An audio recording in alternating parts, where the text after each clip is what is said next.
Ryan, how was that? You got that? Yep. Nope.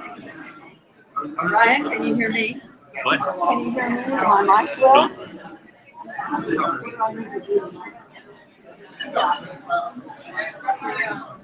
Nope. Go ask him. He's in charge.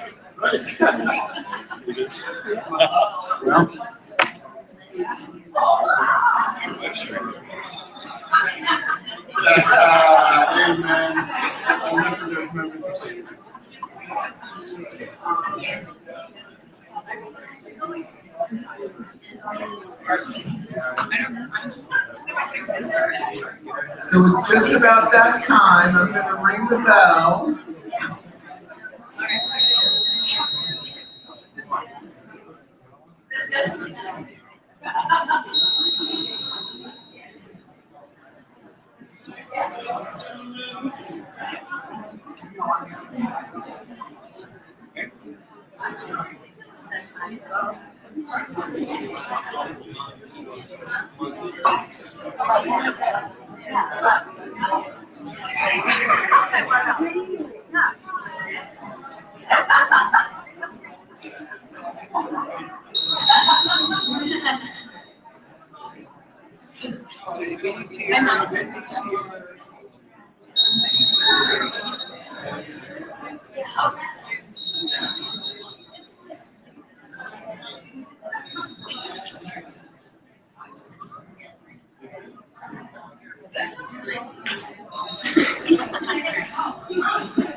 When they're done, if you want to come back here, they can either stay the full course or they can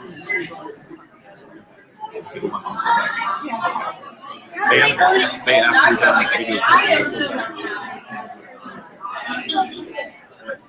Don't notice.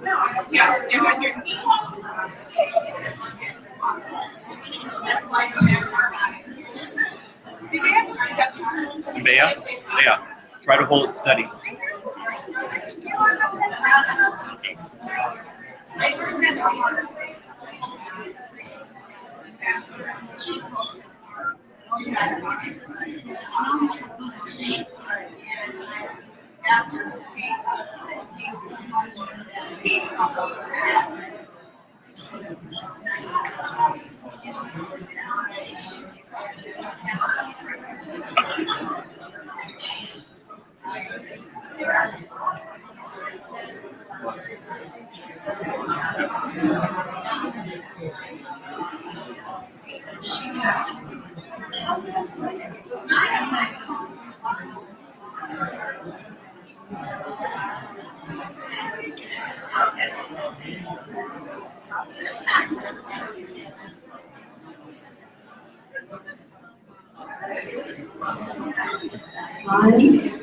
Ryan, can you hear me okay?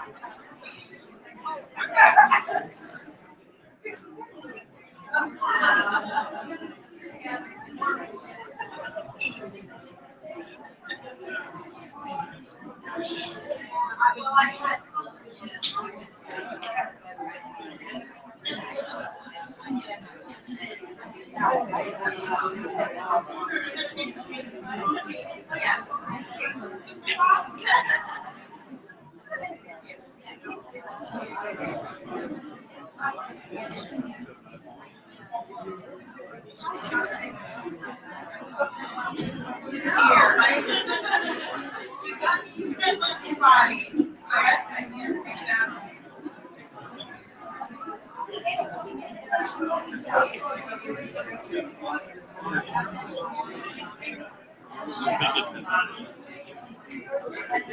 right, I'd like to open up the afternoon session. Still morning in the house. Three in the house. She's on the way in right now. Yeah, I see her.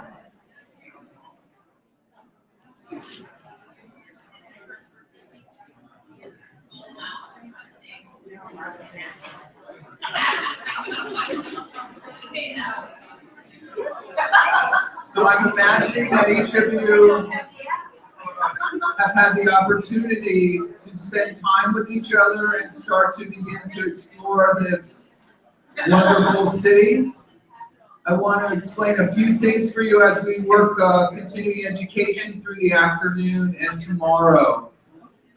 So on your Huba apps, which I know many of you have, when you go under the agenda for the individual class and you look at the class, there's usually some kind of notes. There's also a place that you can favorite it or like it. You can add it to your schedule. And then there's also a star at the very end of that. And when you press that star, there's actually a survey. Did you like the presentation? And that will help us record digitally your information. And we will remind you at each class. Any of the items that are on the agenda, they have a star at the end of them. We would very much appreciate your feedback. We will also be in contact with you after the conference so that we can get more and more and more feedback from you. Brenda, I so appreciate your feedback about having this group together. Your CE cards, it would be very helpful for you to have your CE cards out at the tables. When you go to each class, there will be a table outside of each class, and you will be responsible for your own card. I know that you're all adults here, so you can do this.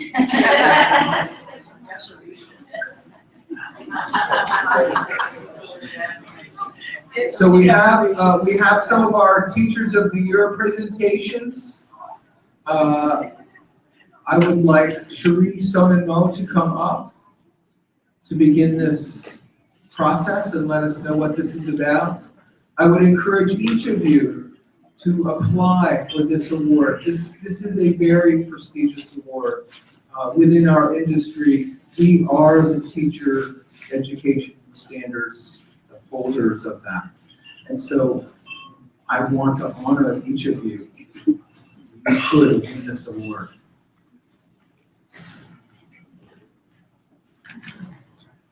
It has been my honor to have been the co-creator of this. It started 3 or 4 years ago. Linda Celine Wolf and I were just talking. We talk a lot. And one of the things we were discussing, we were at some other conference and there were some awards, and we talked about how some of those really aren't meaningful. But what's meaningful, we're saying would be meaningful is from us as the educator, like Pete said, as the education group, for us to honor educators and to not have it be a popularity contest, but have it be based on merit. And we had just finished with Becky a huge part of the teacher competencies, the standards. And we're looking at a way of how we make that known even more. So we tied both of those together. And so Linda spearheaded getting Performance Health involved with some money, and Bomatal at the time. Now they're both under one roof, but we're still calling it sponsored by the AFNTE, Performance Health, and Bomatal. And they have made a very long commitment to making sure this award happens. And the other thing we talked about is a lot of things, awards out there for educators are only for teachers in schools. And sometimes only teachers who are school members of a certain organization. And we're like Switzerland. We play well with everybody. And the other part of a big part of my heart goes to the CE providers. And for so many years, CE providers didn't have a voice. And the Alliance is your voice. And so we decided we were going to do 2 awards a year. One for a teacher in a school and one for a CE provider. And so since we have now we're doing a conference every 2 years instead of every year, the winners previously for 2014, they've already received their beautiful Apple Awards. But that's it. We didn't get to any of the other lovely parking gifts or the chance to acknowledge. So as we were talking, where do we do this in the whole scheme of this conference? And it made sense in a section where we're going to be talking more about the standards that we have the teachers come up, be honored, and you have just a few minutes to talk about, as we told you before, anything you want to talk about, but hopefully how this relates to your vision of the competency standards. For those of you who haven't applied, that is what you're graded on. And it's self-grading. You have to evaluate yourself on, you get to choose 4 out of the 10 major categories and explain how it is that you demonstrate excellence with that competency. So we look at that and other things, and I'm so grateful that I don't get to choose. I get to be the CIA. I get to redact the applications. So the selection committee doesn't know who they're selecting. They just look at your experience, your dedication, and your self-evaluation. It's not an easy process. More applications are downloaded and are filled out. But I really do encourage you to do this because I think this is the top honor you can get as an educator in this field. So without further ado, I am going to start with the 2014 winners.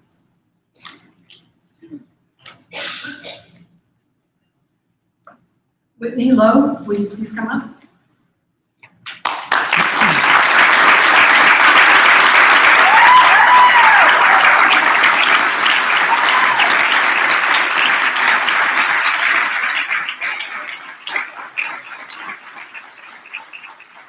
And this is Rachel from Performance Health, and she will be giving them their certificate for some booty. And here is your check. Thank you. And you can have some time to say what you like to say. Yeah, it's $500 worth of products. Wow. Party time. So thank you very much, Sheree, and thank you to the Alliance for this honor. I certainly do appreciate it very much.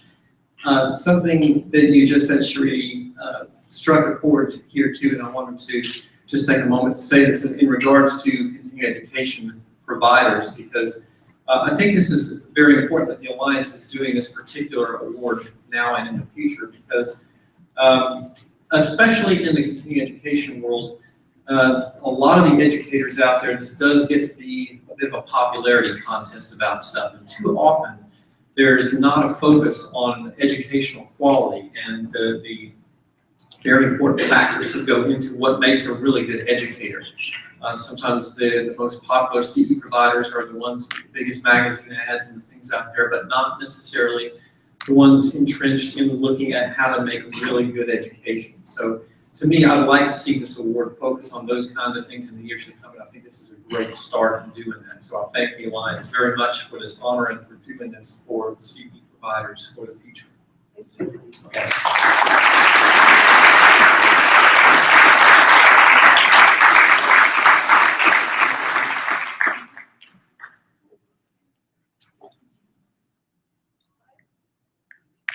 Yay!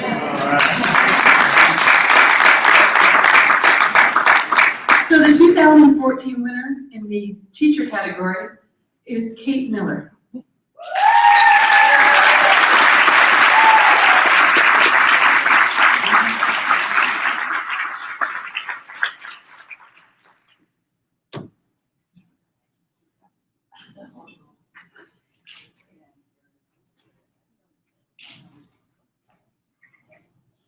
here's your $1,000 check from the Alliance for Massage Therapy Education and Performance Health.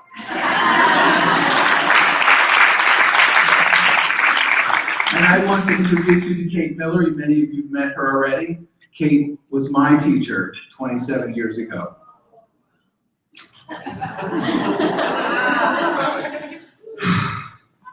I also have the great privilege to teach with Katie right now, and we teach on a regular basis 3 times a year for a whole month with our group, 50-hour neuromuscular therapy. So not only is Katie my teacher, she's my dear friend.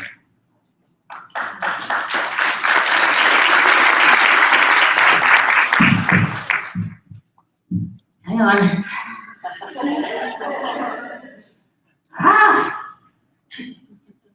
Well, for months I've been trying to figure out what to say in this moment, and I never did.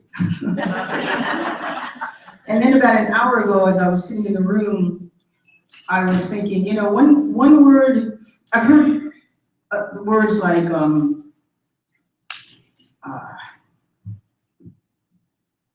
at the Compter thing a few days ago, somebody said something about chi. And I'm like, oh good, the Compter people said the word chi. That made me feel good.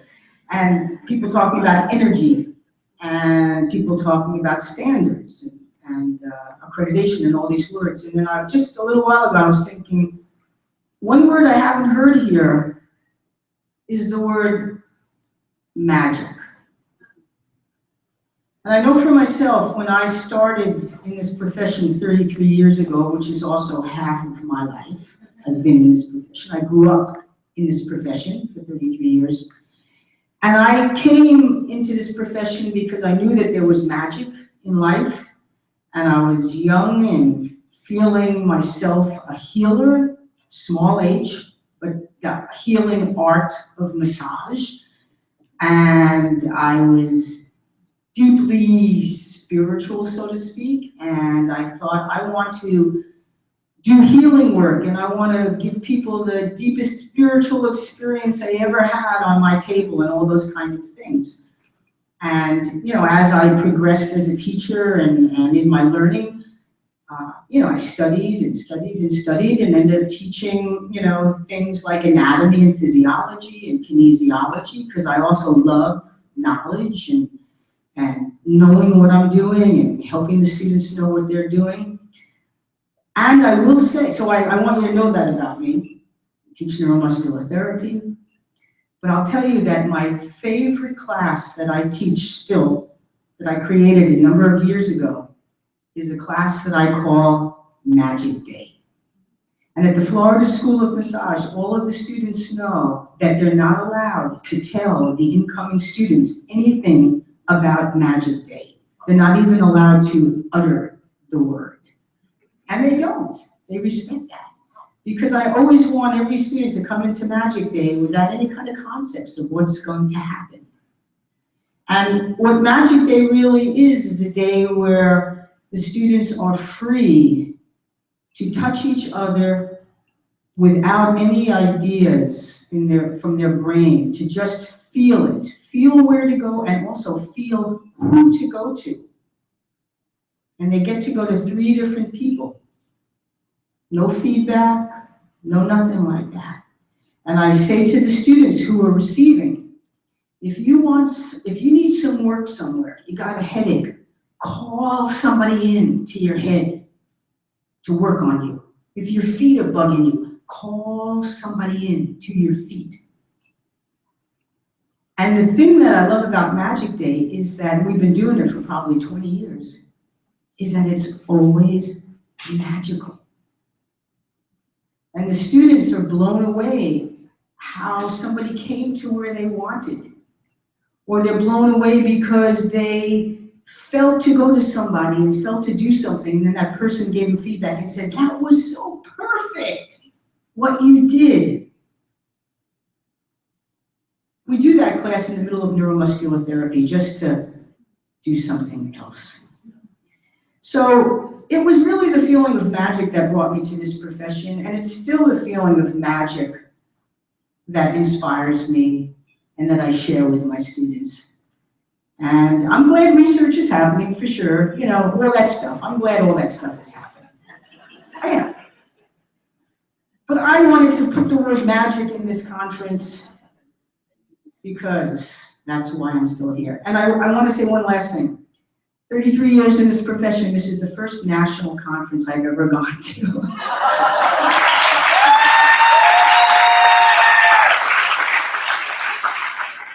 Because I live on 20 acres out in the country with my partner Kirsten, and we have chickens and greenhouses and solar and stuff like that.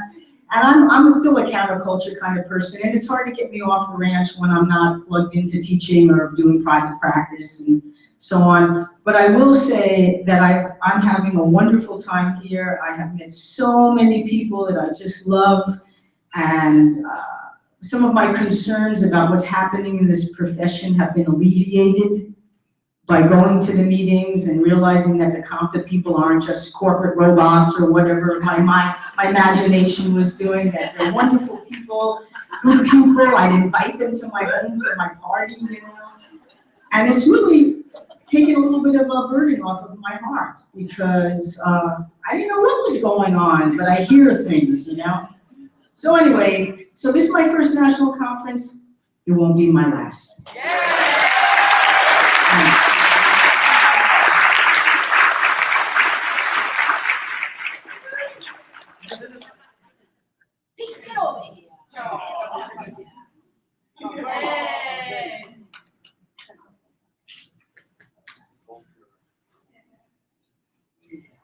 The money or the thing?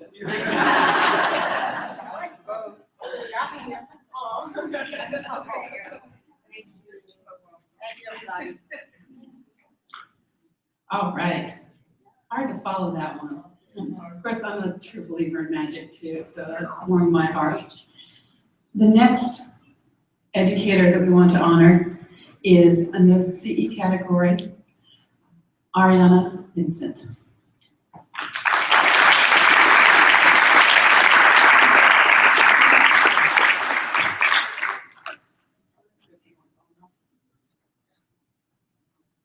You don't have hands here, but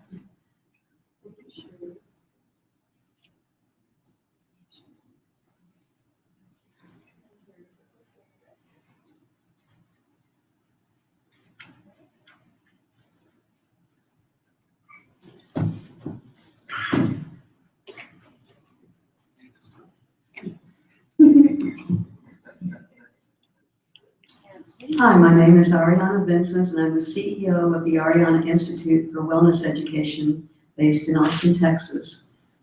First of all, I'd like to thank Bee Honey for photographing this for me on video with my iPhone and for inspiring me to meditate. I really appreciate that. She's a calming and beautiful influence in the world. And thank you, Ryan, for videotaping this for YouTube. Really appreciate your presence in the world and in my life. I'm honored to be recognized by my peers for my work as an educator. Receiving this award is significant in the evolution of my teaching career, a profession that has already awarded me with so many wonderful experiences from simply being a part of the massage community. I am grateful for the AFMTE for supporting me with this award and supporting excellence in the education of the massage therapy community. I'm grateful to AFMTE, to BioFreeze, and to Bon Vital for giving me this award. Thank you all very much. It's an honor for me to be here with you today at the 2015 Alliance for Massage Therapy Educational Congress. I'm grateful to be in the community of friends, colleagues, and kindred spirits. I'm proud to be in the company of AFMTE luminaries. I would like to thank everyone involved in helping me achieve this very significant pinnacle in my career as the AFMTE CE Provider of the Year. My family, my wonderful team at the Ariana Institute, my colleagues, friends, mentors, clients, and students. I'm very humbled to be in such illustrious company. Being honored as the AFMTE CE Provider of the Year is something I never imagined possible back when I first began my massage career in 1982 at the Family Wellness and Resource Center. There I began training to become a professional massage therapist, and as a result, I was fortunate to have become part of the first group of massage therapists to be licensed in Texas in 1986. Yeehaw!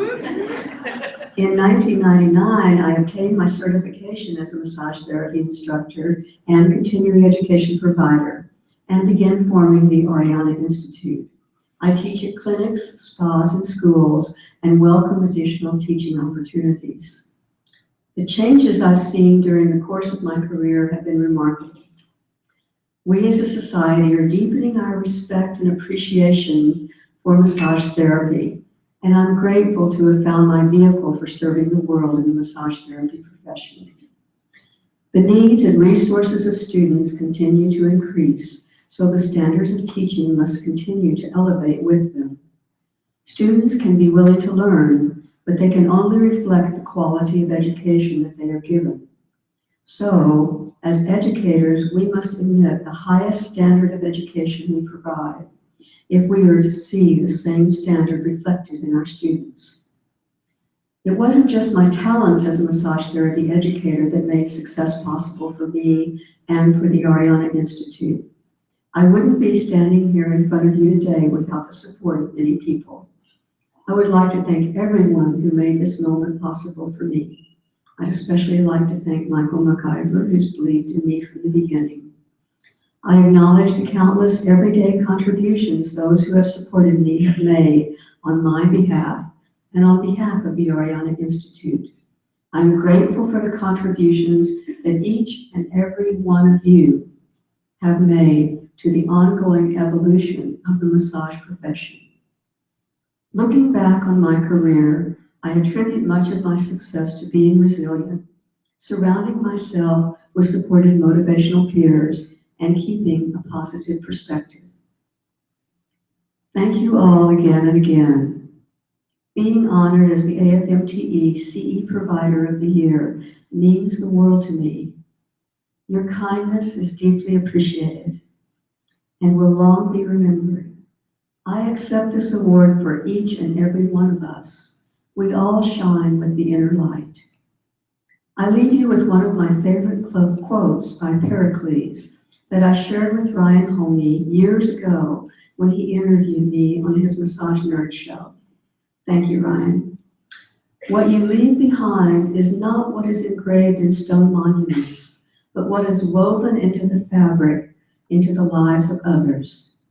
What AFMTE has woven into the fabric of the massage community is more precious than any stone monument that could ever exist.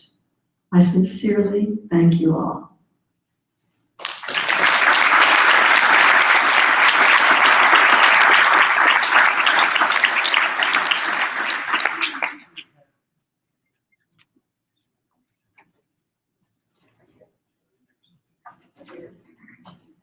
And now I'm going to turn this over by request.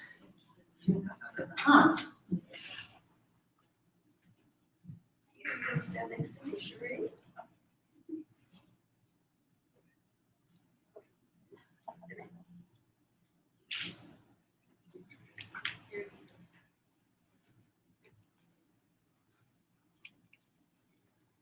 All right, yes, I did make the special request to give this next award. It's a very special opportunity for me because this woman she's been a close personal friend of mine for 20 years.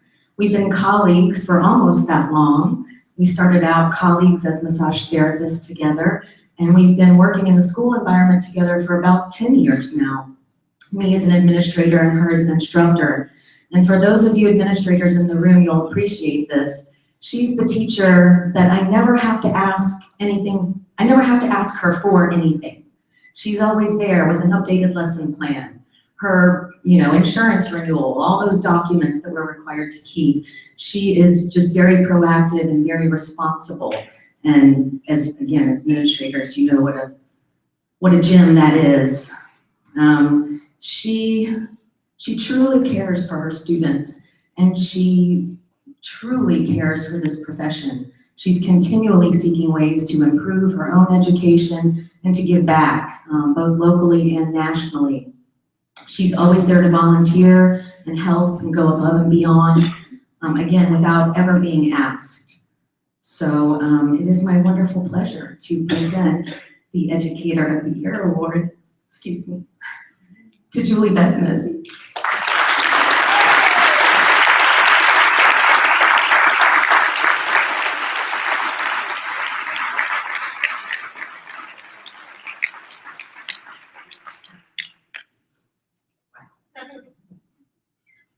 Well, really, this was all just a big ploy so I could have a captive audience so I could practice my stand-up routine.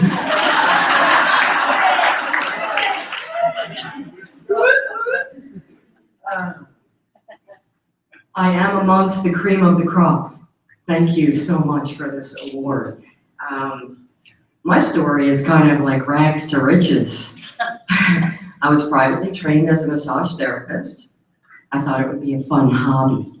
And my hobby turned into, very quickly, within 6 months of that hobby being a full-time career. And I've had no formal training as a teacher. And here I stand before you in this moment of glory. I am at a loss for words, which is unusual for me. And let's see what else I have. I often say to my students, you know more than you think. And so that statement really needs to come full circle as I hold the mirror in front of my face. I feel like a babe in the woods with looking amongst you, the Wahova app. Oh my God, all the directors and this and that. And I'm just an educator. But what you see is what you get. And I think that my success as an educator is I don't sugarcoat anything. And I ad-lib, and I make the students laugh. And I keep it fun, and magical. So I think those three components are my success. And some of my mentors who are up in heaven, who have looked down upon me in moments of, I don't even know, but I hope to be 77 and still teaching as well. Thank you, Sandra. Thank you very much.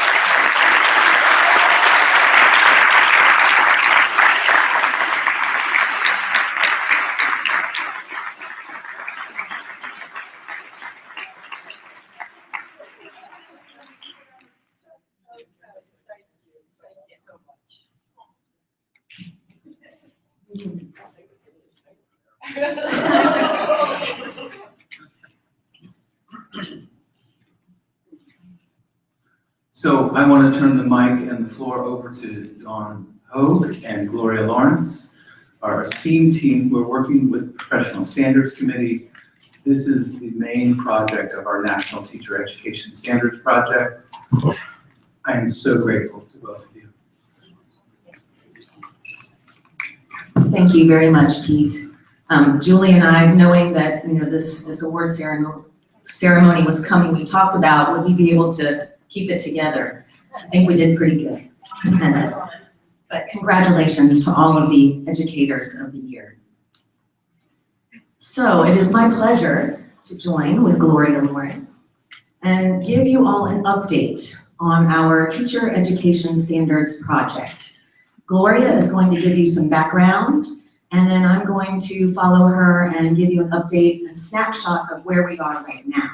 So we might do a little tag team back and forth. Gloria is going to move around the front, and I'm going to man the podium and the slideshow. Gloria, hand it over to you. Thank you, Dawn. I wish to say first that I am deeply moved by this group of esteemed colleagues and also having this opportunity to serve the profession and to work with Dawn Hogue as our chairperson of the National Teacher Training Curriculum Development Committee, and our numerous experienced professionals that have joined this committee. And I must say that we were blessed with Dr. Blessing, who began the Teacher Education Standards Project and her blessing has continued to live on in spirit, blessing our work as we move forward. She, Dr. Blessing, had actually already given us an overview of where we began with the National Teacher Education Standards Project and the actual document that came as evidence of the work that that committee had done. And we had the adoption of the final version of our core competencies for massage therapy educators in January 2013.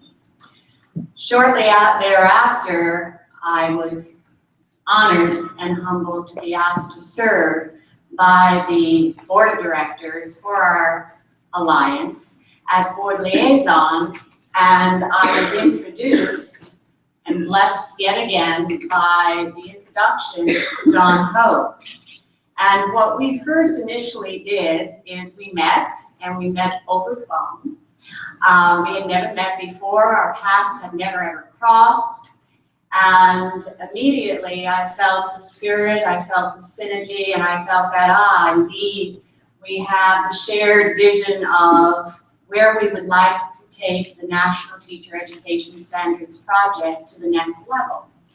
And we had numerous hours of discussions, emails, conference calls, and then we set about selecting committee members to join our committee. And once we identified, we had the interview process, Dawn reached out, and I reached out, and then we compared notes, and we came up with this assemblage of professionals, and we then decided to have our first meeting in January 2014.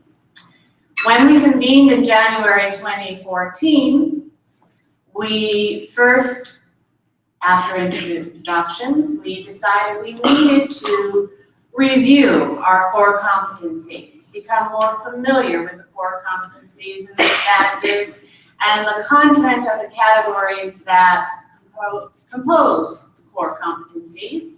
So we immediately started out with assignments, and we, as true educators, we had homework, we had assignments, and we decided on when would be the most appropriate time to meet, and it was the consensus, because we do work very cohesively, very collaboratively, that once a month, the third Wednesday of every month, for an hour to an hour and a half, we would convene, we would meet, we would go over and review our homework assignments, we would participate in our Google Docs, and we would discuss the core competencies, thinking that we were going to jump into creating the curriculum.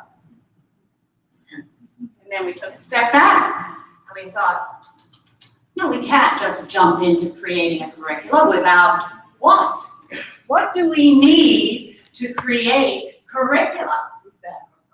We need forms of assessment. Yes. Yes. And so we decided, assessments. Let us ponder that topic. Because I must share with you, as being part of, and I always say, yes, I'm part of the Department of Education because I work for a community college. I'm a director, and I feel as I'm working for, I am, Department of Education. So when you get a room filled with educators, as we are assembled here, we all have varying, differing interpretations of, let's even start with competency. And we then decided we have numerous various interpretations of assessment. So, with that being said, Dawn and I would have our conference calls, and we would have our Google Docs, and we would have our assignments, and then we would convene and we discussed 4 basic categories of assessment. The first being direct, the second indirect, the third formative, and the fourth summative. And we thought, okay, we've identified those 4 categories. Dawn is actually going to showcase what we created as the framework and a template, and it's a working sheet and a document that she's going to present to you. But we decided that we had to be broad. We had to create measures that would basically answer the question of how do we measure knowledge? And with that said, we then went back to the core competencies and we looked at the 10 standards in the different 4 categories with the 3 elements of the KSAs, the knowledge, the skills, the attitude. And we thought, even though we had convened in January 2014, there is not any way that we could possibly go through the core competencies, creating the framework of assessment for all 10 of the standards in all 4 of the categories. So we decided to focus on the first of the 10. In the first category of the learner and learning. So what you will see today as Dawn presents is that first standard, and it is the learner and learning.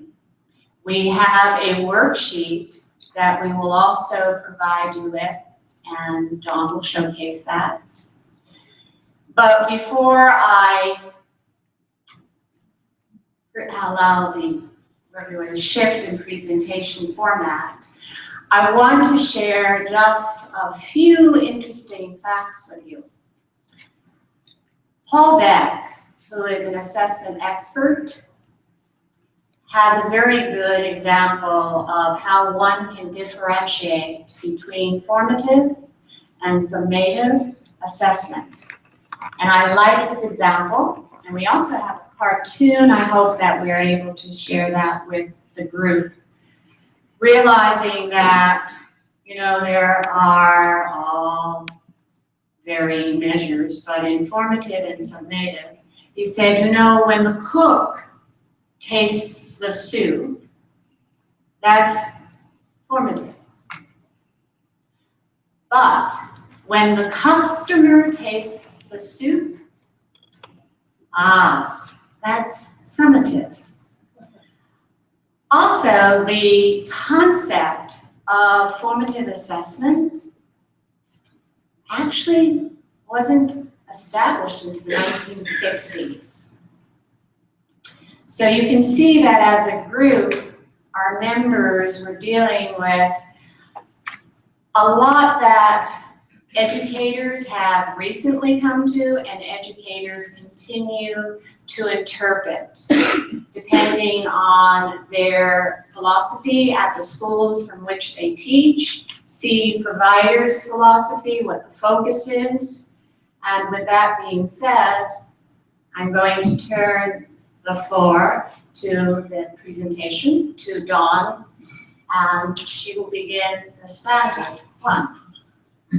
Well, I believe we wanted to give a bit Go of back through the background. publication, January 2013.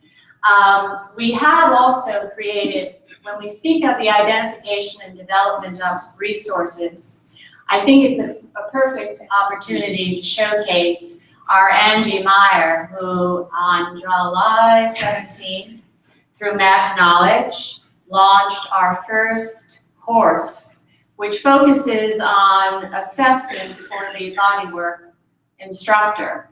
So we do have online, if you go to our Alliance for Educators, you will find resources that you can link to. And where we are today, of course, is creating this model teacher training curriculum, which is first with the assessments that are creating the framework, which will be the next phase, will be creating after we receive your feedback from the template that we're going to share with you. Then we will be able to receive feedback, inform our committee work, in order for us to proceed forward with the completion of assessments for the core competencies. And then we will be able to allow that to be accessible to each and every one of you. We will have a survey monkey. And when we receive your feedback, much as we had done with Dr. Blessing in the creation of the core competencies, we need you to inform us. And then we will, again, have a draft, which we will share with you until we come up with a final version of the framework, which will inform our curriculum. We also will invite each and every one of you to think about becoming a member of our committee. We need minds, we need experience, we need individuals that represent all different varying institutions, programs, seed providers, school owners, administrators, because this is not a project that can be done by just a small handful of professionals. We need all of you.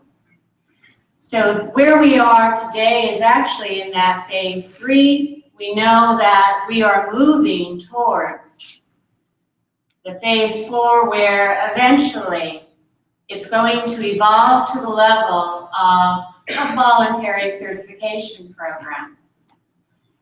Eventually, once we see that we embrace the voluntary certification program, would it not lead us to the next phase? That somewhere in our future, some of us will be alive, some of us not, that we would wish to incorporate, teacher education standards into regulations. I will tell you that December 3rd, 2014, the Department of Education, the Secretary, had put forth some recommendations for examining current teacher training programs in the traditional academic sphere. And we must always be mindful and focused on that there is this future, there is this continuum, there is a continuum, and we have to be cautious in not being present and hearing our voice on a much larger plane level. So I always want everyone to be thinking about, okay, we are developing this in phases. Phase 1, core competencies, a model practice. Phase 2, we had the identification and development of resources, but that's ongoing. That's ongoing. It's a continuum. Phase 3 of this model that we're creating, the framework, assessment to inform curricula. And then we're going to eventually get there where we have your acceptance of the assessment, the framework, and then the creation of the curriculum. But how do you feel about voluntary certification programs? How do you feel if the Department of Education steps into our field?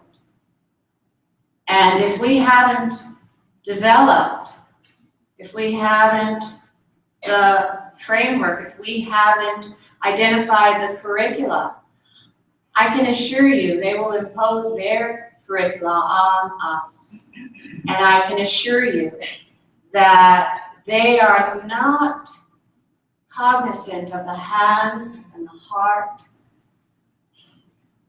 and the mind. They do not look at the structure of curricula the way we need to look at it. So I think we need to invest time and keep our focus on always that continuum, moving forward. And working in the Department of Education, I do know that when I meet with the traditional academics in the room, and I had to provide them with a curriculum for the 750-hour, 250 clinical hour curriculum that I presented, they looked at it, and of course I had to translate it. I had to also indicate that, in our field, we do speak of hand, heart, and head, and we have to have that resonate resonate in the curriculum. And if I had allowed them to impose what they felt was acceptable or necessary, I probably would have succumbed to teaching soft tissue manipulation with a mannequin, because yes, I was asked last year when there had been a change in the vice president of academics, which my program falls under. When she took the role, she immediately started firing off emails and voice messages and text messages, because I did finally get a smartphone, to indicate to me that, oh, no, Gloria, stop what you're doing. You can't be asking a student to disrobe to their level of comfort and place their body on a clinical table while you proceed to demonstrate the manipulation of soft tissue. She basically said, I don't care if it's soft tissue manipulation for the overall maintenance of health or providing what she said, no, you need to do it the way the nursing program teaches their skill set. You need to be able to use the mannequin and have a simulation. Well, guess what my first question was?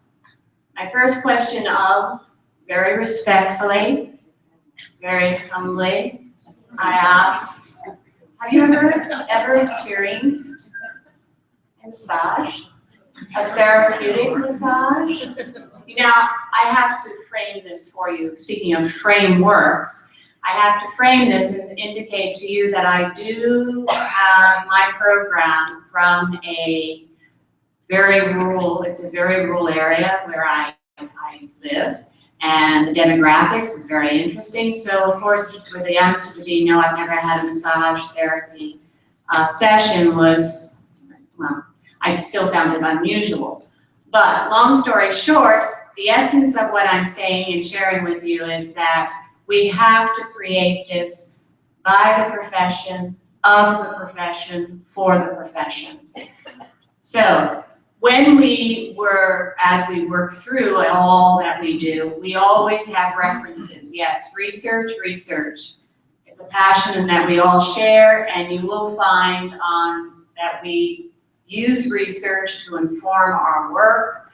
We have some examples of what has informed our work, which continues, and of course it will always be added to. This is just showing you some of the research references that inform the core competencies, the work that the Standards Committee had done. We have the core competencies of nurse educators, Ohio Standards for teaching profession, Pennsylvania adult teacher competencies, professional standards for teachers in adult education, and teaching massage, a wonderful resource. And the core competencies, as I had said, and as Dr. Blessing had so shared with us, the first of its kind. And of course, we are all committed, we are all devoted to continuing to create the culture of teaching excellence. And we know that as we increase that quality of teaching excellence, that of course it will only follow that we're increasing the quality of services that the public receives. The core competencies, which I have already indicated, we have the 10 standards, we have the 4 general categories. In essence, we like to think about the 4 categories as who? 1, the learner and learning. 2, the what? Content. The 3, when we think about instructional practice, we're thinking of the when, the where, how. And last, but certainly not least, why? Why? Professional responsibility. We further, when we were working with Dr. Blessing, we identified 2 levels. We thought level 1 should be an entry-level instructor.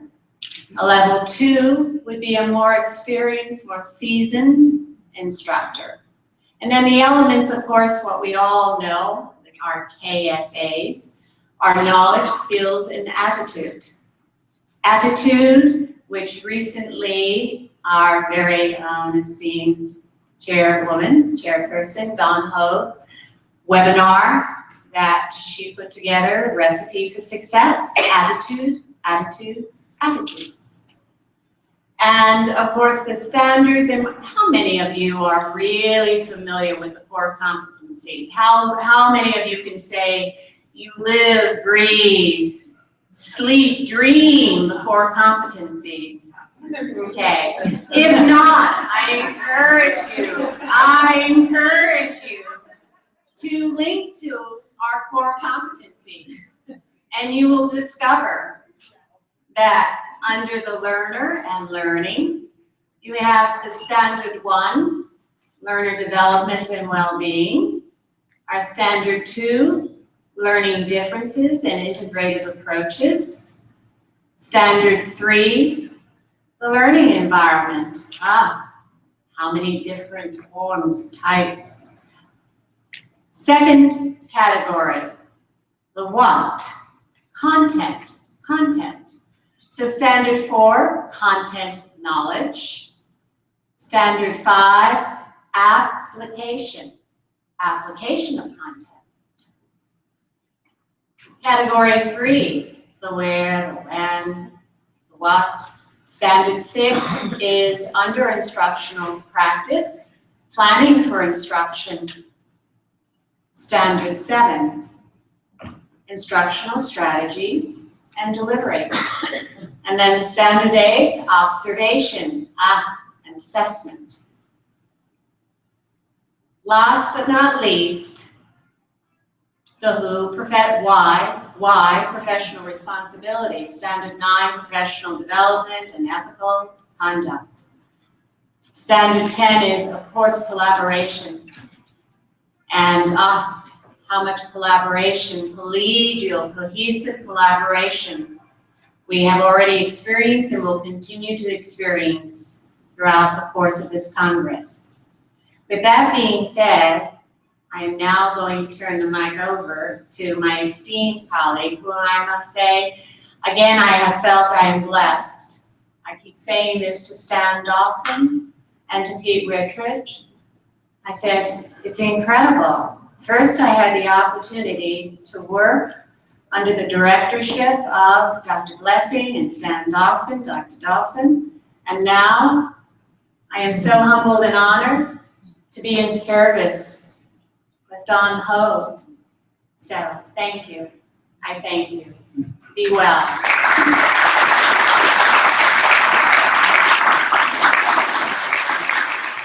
Thank you so much, Gloria. That feeling of being blessed is mutual, and I can't say thank you enough to our committee members who dedicate a lot of time to this project. As Gloria said, once a month we have a conference call and a lot of work in between those calls. So I want to introduce our committee members and just ask them to stand, those that are here. There are a few of us here. And again, just thank you all and acknowledge all the hard work that you've done over these last couple of years. So we have, in addition to Gloria and myself, Sue Bibick, Iris Berman, Brent Jackson, Sandy Mason, Julie Mezzi, John Morgan, Brenda Rayner, and Cherie Sonnen Moe. Thank you all.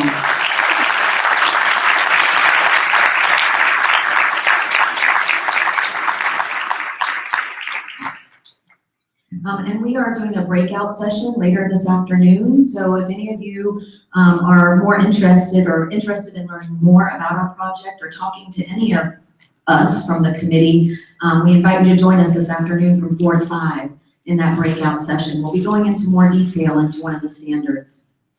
So our mission as a committee, and we spent a couple of months really honing in and defining what our mission was. As Gloria said, in this mission, the key word to me is framework. To design and create a comprehensive framework based on the core competencies for curriculum development, assessment, instruction, and training of educators in our field. Also to develop a network of instructor training and support resources. We recognize that that is a huge need in combination with this project. So again, that word framework is important because, and again, this was something we spent a couple of months really defining for ourselves.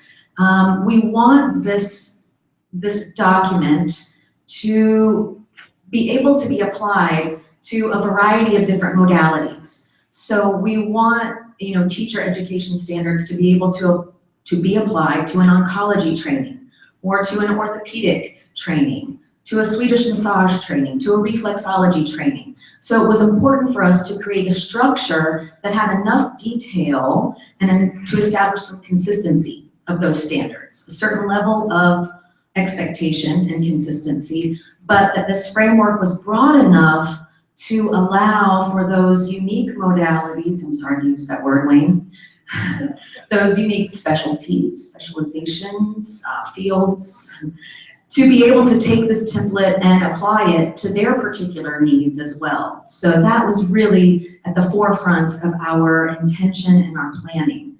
Also, I want to reiterate what Gloria said about this being a living document. And we hear that phrase, and maybe we don't always think that is true, but indeed that is the case with this document. That means it can be changed, it can be adapted, and we expect that to be the case, especially after we get your feedback here today and this weekend. This is really the first opportunity that we've had to bring our assessments table that I'm going to show you in just a moment to people beyond our committee. So we've been doing our work, in a bit of isolation, and have been thrilled to bring it here to you at this Congress and hear what you think about it. What works, what doesn't, any other suggestions you have about how we could revise or especially enhance this document and the work that we're going to continue to do.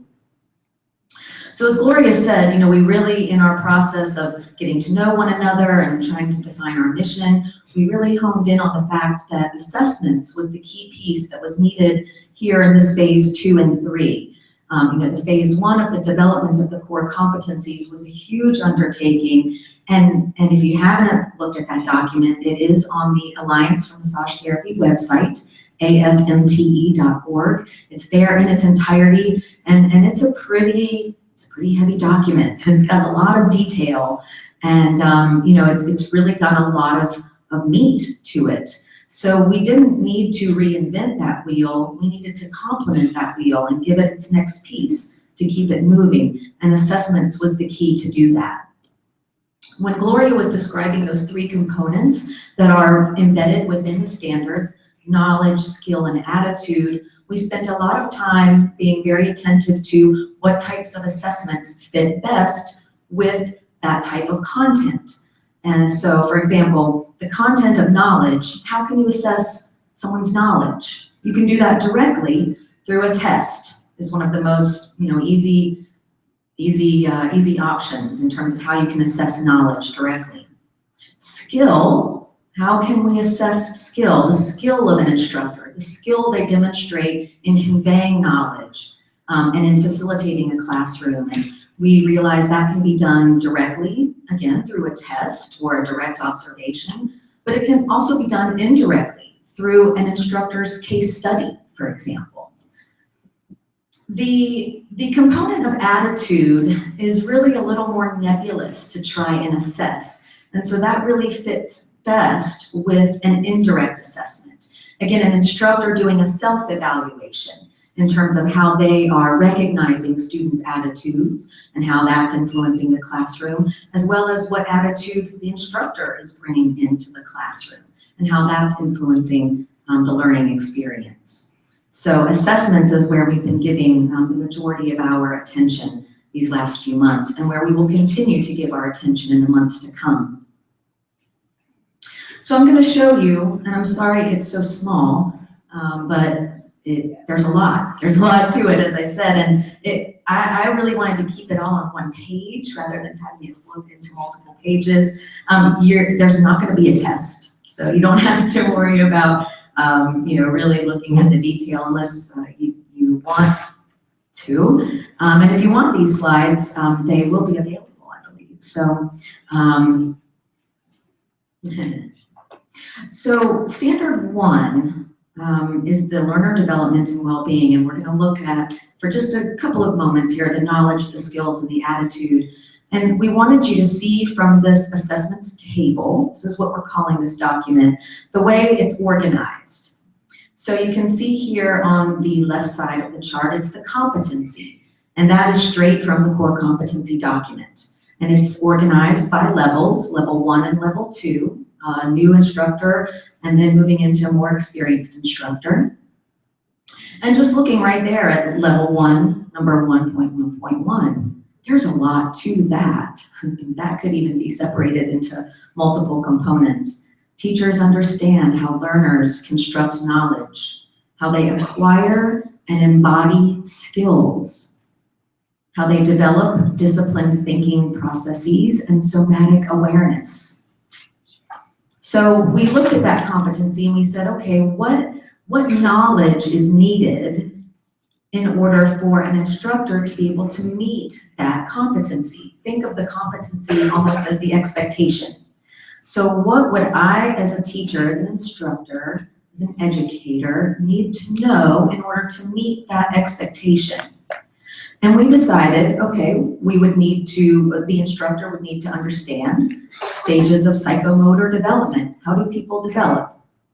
Psychomotor, psychosocial development, personality development. All of those ways that we develop as human beings is important for teachers to know in order to understand how learners learn. And it's a measurable outcome, so that knowledge can be measured. Then the next column is the assessment type. So how are we going to test, how are we going to assess that teacher's knowledge? Well, in this case, it can be done directly, again, through a summative or a formative assessment, which would include a quiz, a test, an assignment. And then some identifiable tasks would be things that an instructor would do that would demonstrate they can meet the competency.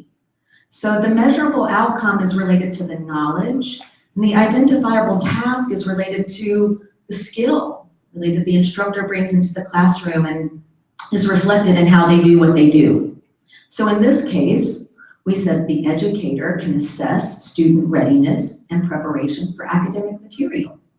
We can assess our students. We can give them a survey that would help us assess where they are in their development of learning. And then an educator will design learning objectives that are appropriate for the stage of education. Is it a beginning student? Is it right at the beginning of a program? That's going to require a different type of learning objective than an intermediate or advanced level of learning. So I wanted you to really understand the thought process behind each of these columns on this table. And this is what we're going to get into more detail in our breakout session this afternoon, and get your feedback on what your thought process is as you look at this table. Maybe you have a different idea of an identifiable task that would match or meet that competency. And we want to hear that if that's the case. On to the skills section. We'll just look at level 1, 1.2.1, that teachers know how to use instructional strategies that promote student learning. Well, knowledge they would need to know in order to know how to use instructional strategies would be to identify and describe various approaches suitable for use in adult education. That could be assessed directly, and some identifiable tasks could include that the educator can demonstrate multiple approaches to instruction, applicable for students with different learning styles. Again, educators will prepare course objectives, lesson plans, and sample assessment tools. That would show someone who's assessing this instructor that's the way the instructor demonstrates that they meet that area of competency.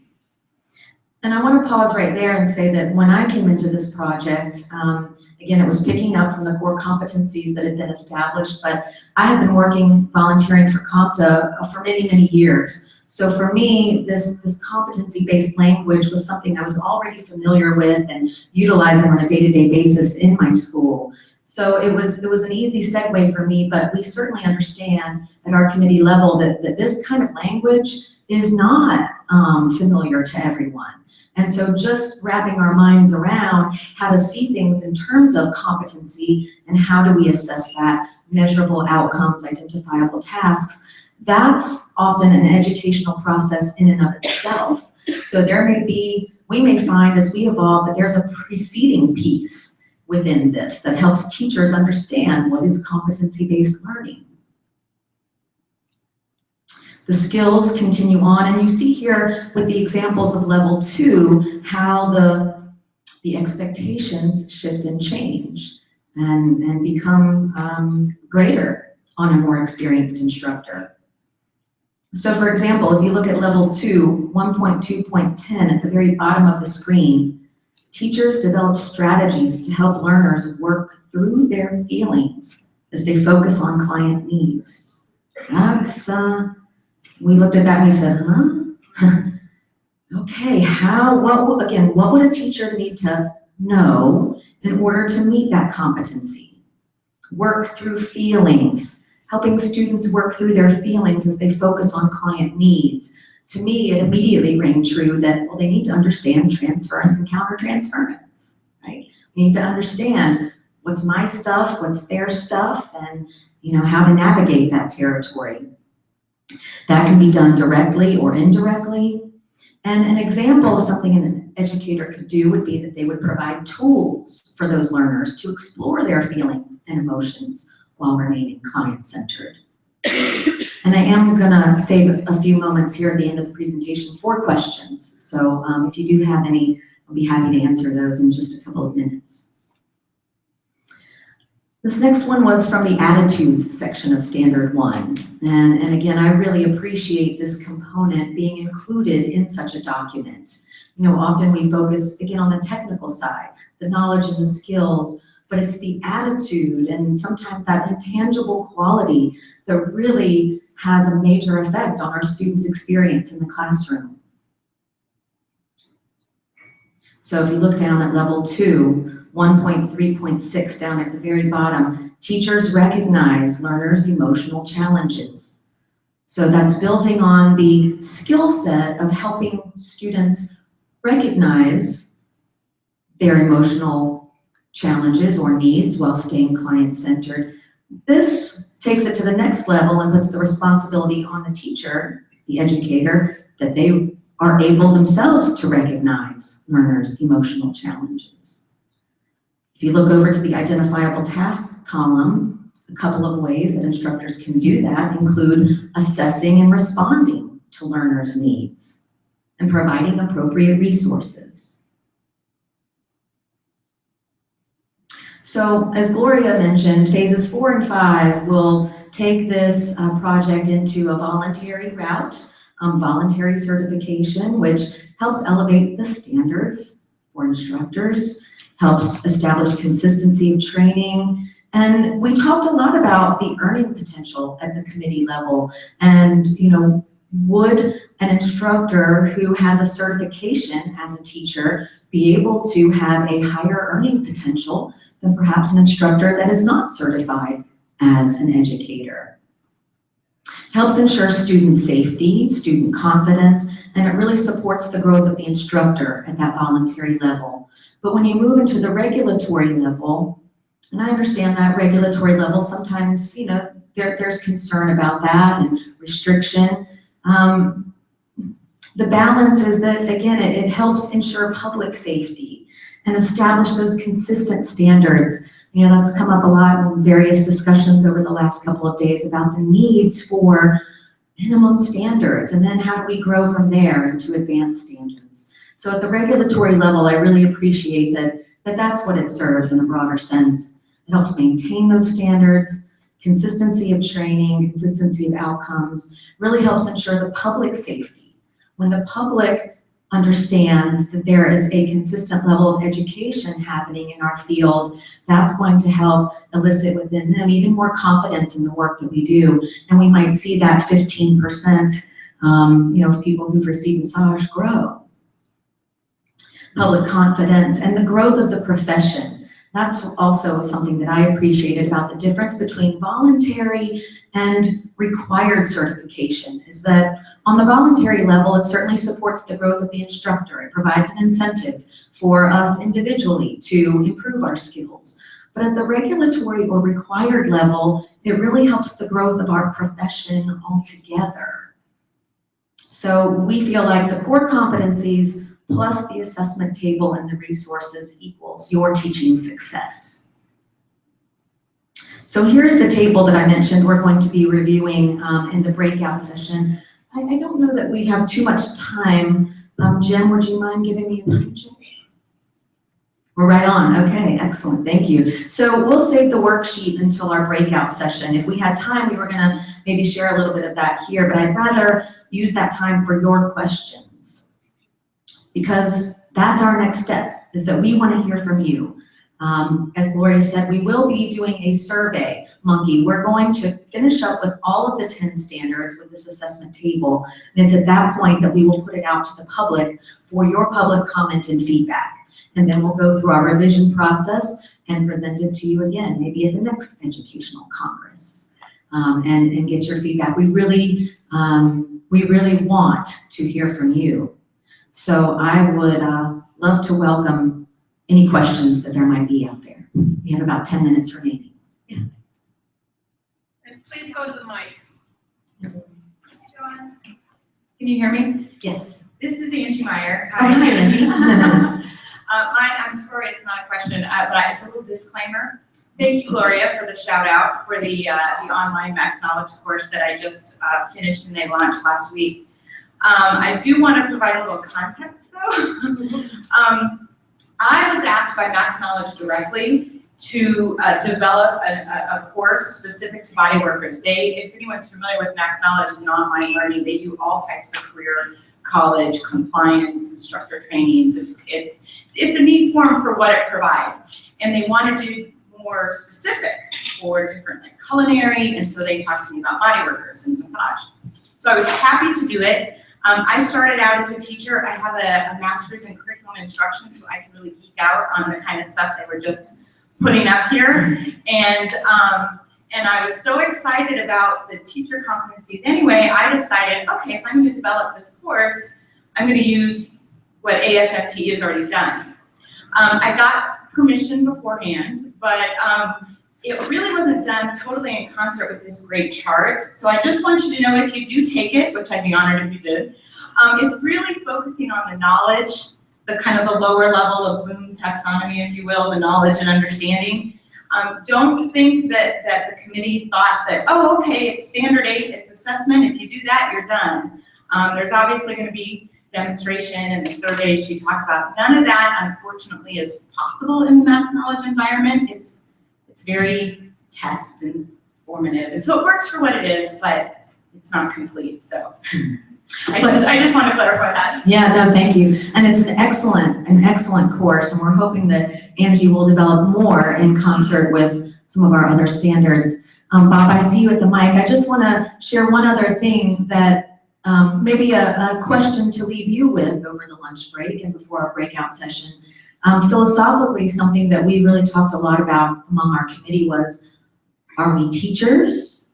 Are we instructors? Are we educators? And is there a difference in those terms? And if so, what do those differences mean to us? So if you were also picking up on those different words, I just want you to know that that was intentionally put out there for you to be a little thought-provoking. Yeah, next question. Bob Benson. I was very interested in the test project and took time to offer some rather detailed comments on page 1.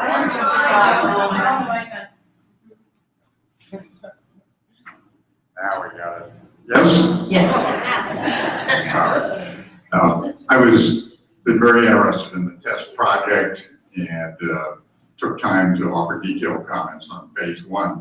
And there was a reference both yesterday in Pete's comments and again today about the February 2013 press release when the phase 1 standards were finalized. And in that press release, it said that phases 2 and 3 would include the creation of a model teacher training curriculum, which is what we're talking about here, and identification and development of training resources. And it's that latter piece that I'm particularly interested in because there are various estimates, but a substantial share of people now serving as educators, trainers, instructors, whichever term you prefer, in this field do not have formal pedagogical training. And so that's a huge task. And Pete yesterday said that we're nearing the end of phases 2 and 3. And I haven't heard anything about this development of training resources and where we're going to find the institutions, organizations that are going to tackle this vast challenge. Yes. I wonder if you could edify me a bit on that. Yes, thank you for that question. And, you know, how near to completion, I think Pete's estimation may have been a little optimistic, just because we understand that it's an intense undertaking, especially when we get to the curriculum, you know, detailed level. There are some resources already available within the core competency document, and so we are in the process of adding to those. They are not yet available in a document itself, but that's part of what we are in the process of compiling. We estimate that we have at least another 12 months of work finalizing our assessments table and really identifying those resources and making them available publicly. But I'm so appreciative of you acknowledging the importance of that. Yes, thank you. Are we getting close to time? Okay, thank you. I'm jumping in here, kind of how Ann jumped in, because well, no, but this is appropriate. That's the resource that we're talking about is not their charge. Okay. About 2 years ago, actually 2013 in December, we actually did launch a huge resource directory. It's been on our website. We identified hundreds of resources, which is a little tiny amount. We identified them by which competency they address. And one of the things that we have on there, Bob, is we have all the instructors on the front line listed. We haven't been sent updates of when they're offered, so we can't keep it very current, but at least there's a link to that for training. So we have things like that, from training courses that are out there to articles to books. So it's out there, use that resource. We put a lot of time into that. And it's ongoing, and that is one of the committees that's going to be re-inspired very soon. Thank you, Cherie. So I'm asking for volunteers. I will not be heading up that committee. Somebody else will be, but we definitely, it's kind of a fun thing. I know Sandy, Fritz, you were on that committee for a while, and you know, they vetted all sorts of resources. Yeah, and again, that's exactly the kind of feedback that we're looking for here. We have approximately 5 minutes left, so I'm going to have to limit it to, I think, one more question. But again, yes, in the back. Again, I would invite any of you who'd like to talk to Gloria or myself further, any of our committee members, or join us at our breakout session this afternoon. How often are the competencies going to be reviewed and revised, and where can we submit suggestions for revision? Well, there's no predetermined structure around that, you know, or limit to that. I would invite you to provide your feedback to myself or Gloria primarily via email, and I'd be happy to give you my card when we finish up. That's probably the easiest way, or phone calls as well, but just direct feedback is what we're looking for at this point. Ah, thank you, Iris, or join the committee, yes. If anybody would like to volunteer to be a part of our committee, we'd be happy to take your name and have further dialogue with you about that, because as we evolve, we're going to need different areas of focus and expertise among the committee. So yes, there's an open invitation for those of you who might be interested in that. Is it a very quick question? I just want to be mindful of the time. It is. Yes. Several of us at the table are asking, what is the title of the breakout session, so we know which one to go to? Cultivating new teachers. Cultivating new teachers from 4 to 5 p.m. Yeah, this afternoon. Well, I just want to thank you all so much for your attention, your presence here with us this morning. It really means a lot that there are so many of you invested and interested in this project. As much as we are, it's definitely a passion of ours, and to share it with you all is just really exciting today. So thank you so much for your attention here this morning. Yeah. Well, what we have next is lunchtime. So visit our exhibitors, network, get your prize tickets, use the Whova app, and we will see you all this afternoon at various breakout sessions.